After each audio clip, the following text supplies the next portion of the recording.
Good, good. Unfortunately, start with a little bad news. Alex Hemenway had emergency appendectomy this morning early, so he's fine, recovering nicely after the surgery, thankfully. It's the most important thing. Obviously feel bad for Alex because I thought he was just starting to turn the corner back a little bit. He's had a tough year. He's just had a lot of tough injuries, and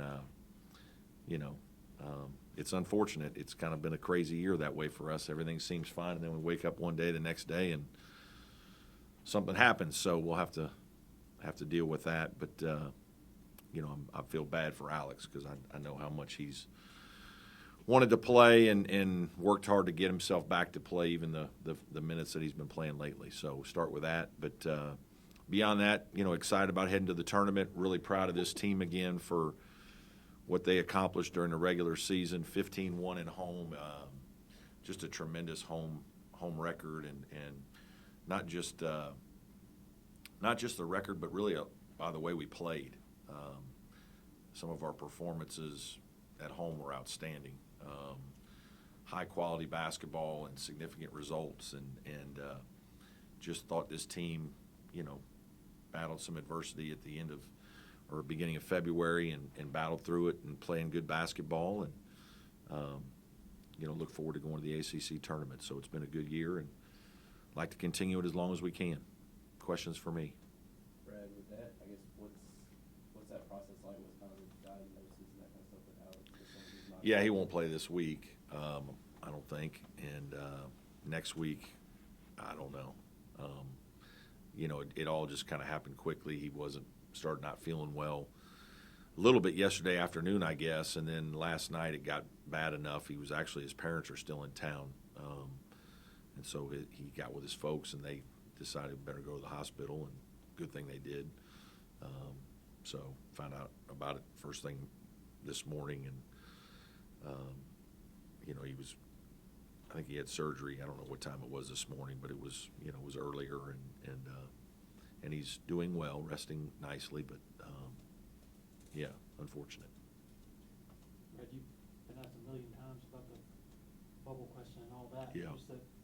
Is it strange toward the end of the season with so much achievement, to still not know? Frustrating a little bit. Yeah, it is, and you can't control it. So most of the time I haven't thought much about it. Yesterday being an off day and just kind of being able to take a deep breath and look at it a little bit, and I didn't study it by any chance, but I've had a couple of my staff members that have kind of looked at it, and it's hard because there's a blemish on everybody's resume, and there's usually something good on everybody's resume. I do think we haven't had as many quad one opportunities as we would like as we get most years. Our 4 quad one wins right now, 3 of them are road wins, which I think is significant because it is very hard to win on the road against quality teams, and that's part of where this whole thing came from was, who can you beat? That's part of it. With our stain is obviously we've lost to a couple teams that haven't had good years, but we've certainly have proved that we can beat good teams and beat them away from home. I think we've only had 1 quad one home game. It was the Duke game. So all of our quad one opportunities, and there have been 7 right now, 6 of them have either been neutral or away, 5 away maybe and 1 neutral, and we're 3-3 in those, and then 1-0 on the home game. So that I think is significant. I think we're the only one. My staff saw, one of the projections or whatnot. Maybe there's 16 teams that are last 4 in, last 4 buys, first 4 out, next 4 out, and we're the only one with a winning record in quad one. I was kind of asked about some of this stuff after the game on Saturday, and I hadn't looked at it well enough to know any of this stuff. So I do think there are some things in our favor, but you got to look for them, right? How much are people going to do that? I don't know. Is what's worse, a bad day, or what's better, a couple good days, right? Like what are you going to? what are you going to examine? I think some of it, the whole thing, you know, I ringing in my ears, Jay Billis, who can you beat, right? Like, you got to prove that you can beat tournament teams. Well, you know, we've certainly proved that. And there's even some teams in our league that, you know, we've beaten that seem to be in. So, you know, the best thing we can do is go play well this weekend and take care of our own business. But I have looked at it a little bit more yesterday for the first time, delved into a little bit of some of the details that people would look at. But, you know, it is strange to be sitting here third in the ACC and, you know, still a little bit on pins and needles. It seems like you've got teams that are 20 spots higher than you in the net that are like 1-5 and quad away. Yeah, I don't know. You know, obviously what I don't know all the intricacies. I haven't looked at it enough. You know, I do think there are some things with, you know, offensive and defensive efficiency, and some of that then results in margin of victory, because you know, and then it's like, all right, are you leaving your better players in more to make sure that you win by more so that your offensive efficiency numbers are better and your defensive efficiency numbers are better? Like, I mean, I'll be honest, in the last week or two, I've thought about some of that in games, right? And it's like, to be thinking about that I don't like it. You know, it's hard, but when you're on the bubble and you're trying to think of every possible way to put your best foot forward, you know, so to try to understand it all, I don't know that you can. I don't know that it's the be-all, end-all, because there's, you know, again, there was the year that we were 33-35 with NC State and didn't make it, and there were teams behind us that got picked. I know Rutgers or somebody made it at 77 one year. So I don't think it's strictly the net. You know, there's a lot more that goes into it. It's just a tool that they're using.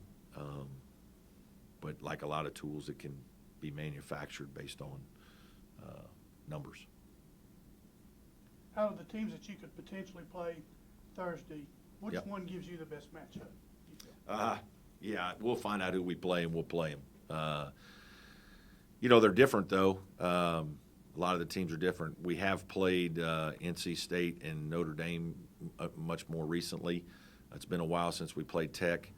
You know, NC State's going to be more athletic, more full-court basketball. You know, Notre Dame and Virginia Tech are going to be a little bit more half-court style. So, you know, whoever we play will have won a game and be playing well, and maybe won 2 games and be playing well. And so, you know, when you get to that point, a lot of the things don't matter. Tournament basketball is just, it's different, and you're going to have to play really well to win. How has this team performed relative to what you thought going into the year, where there were, even though you thought you knew your team, there were still some unknowns? There have been some times we've played better, to be honest with you. And even some of these games like Notre Dame the last time, I mean, there's some efficiency, and obviously the Florida State game at home where it's outstanding shooting and outstanding execution and shot making and scoring. I didn't know if we'd have all that. And then obviously we've had a couple of performances where we haven't played as well. And I thought there could be some of that, you know.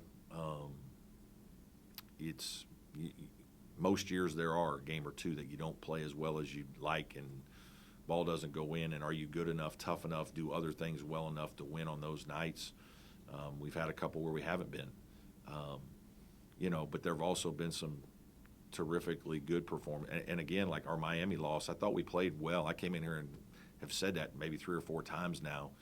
I thought that was a well-played game by both teams, and they just made a play or two more than us. But man, that was an NCAA tournament type game with teams making shots, making plays, guys making guarded shots, executing. So I think the quality of our play has been pretty good, you know, so I'm very proud of it and proud of this group. You know, I guess part of it is the older players, Hunter Tyson just having a phenomenal season. I thought he could have a really good year. I don't know if I thought he'd be a first-team all-conference guy. That's pretty high level achievement for top 5 guys if you get to be that. And he's played like a player of the year type guy. So, and then PJ just being able to come back and he's significantly better now than he was 2 months ago. I mean, it's just you watch him blocking some of the shots against Notre Dame, and I don't know if he had that kind of explosiveness in November and December. And so I hoped it would all work. I thought Chase would play well. Chase has done a nice job. I think he's really improved.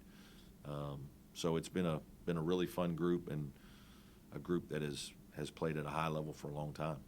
With Alex going to be out, at this point in the year, which starters do you feel best about trying to step up and fill some of that? Well, there's not that many others. I mean, obviously, I think Wiggins and Beadle are going to get some of those minutes, and we have confidence in those guys.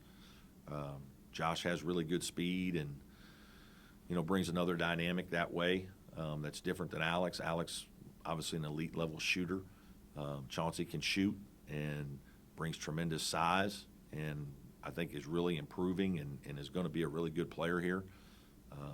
So, there's more than enough guys to manage it. It would be nice to have another older guy who's experienced and been through the wars with you, but those guys are good players, and they'll be fine.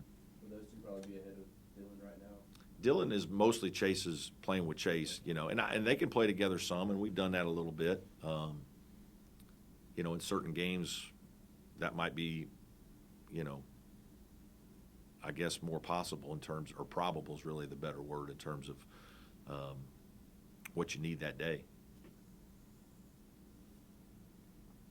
Have you and Graham talked very much about the future? Do you think your future here hinges on this week? That's up for Graham. No, we haven't really. I mean, he's been very supportive all year. I think we've obviously had a good team and a very successful season. So, yeah, I'll leave all those things up to him. Brad, what do you think the key is to making a deep run in the ACC Tournament and potentially the NCAA Tournament? Consistency from a lot of different guys. I don't think you go to a tournament like this and, PJ plays well or Hunter plays well. It's going to take 4 and 5 guys playing well. It might be a bench guy coming off and having a big night one night to win a game for you, or there's foul trouble and Ben Middlebrooks comes in and gets you 8 points and 8 rebounds and plays 23 minutes and plays great one night. I just think it's going to take the full complement of guys playing very well to win 3 games in a row. It's rarely that just 1 or 2 guys has a nice game and then you continue to do that every night. I think it's too hard. I think teams they'll load up on somebody at some point, and your other guys have to help. What's your assessment of Chauncey over the last couple of weeks? Wiggins? Mm-hmm. Yeah, I think he's going to be really good. His minutes have gone down a little bit, but not really anything he's done. It's just more of, probably getting Alex back out there a few more times, but I think he's got a huge upside. I think he's got a great future. I think he's working very hard. I think he's getting used to the level in terms of the physicality and the competitiveness you need on a consistent basis. Offensively, he's confident, which I love. And, it's like I told him earlier this year that, you're not playing as much as you probably want right now, but your head coach has put you in at the end of a lot of big games. The end of Florida State on the road, I put him in there. End of Virginia Tech at home to make the inbounds pass, put him in there. At Pitt, 3 minutes to go, we're losing, put him in there. Because I think he's good. And I think he's going to be really good. And so I'm super excited about him. Brad, this may be a dumb question, but is there any, I don't know the benefits right word, but just not having a game, a Wednesday game, another game to maybe play in an NCAA Tournament quality team, or I guess getting a bye, can it be a bad thing at all? It's not a bad thing. The only negative is whoever you play, in my mind, has won a game, and so there's some confidence and rhythm and familiarity that team gains from from having been in the arena and played well and won. And obviously we've been that team too occasionally. I do think that helps a little bit. But in terms of like us being able to, yesterday be a complete off day, get a little bit extra rest, not feel rushed getting to Greensboro, and then the biggest thing is obviously only having to win 3 games, right? If you can win a game and then you're the team that gets deep into the tournament, that's a huge advantage. But initially, that's a little bit of a, something you got to deal with that first game because it's the first game for the teams that haven't played, and there's a little bit of anxiety and just nerves and excitement. Guys are excited to play, and sometimes it's not that you're nervous, you're almost just a little too hyper. And so you just got to get all that, got to manage all that when you want something as bad as guys want it, that's the advantage would be that having played there maybe and won, just a little bit of that. I guess I was thinking more like just having a chance to add to the resume. Yeah, if you did, that's it. It's crazy because obviously what it looks like is in some of these leagues right now, teams have gotten their net numbers up so high that every game is a quad 1 or 2 game, and okay, you win half of them or whatnot.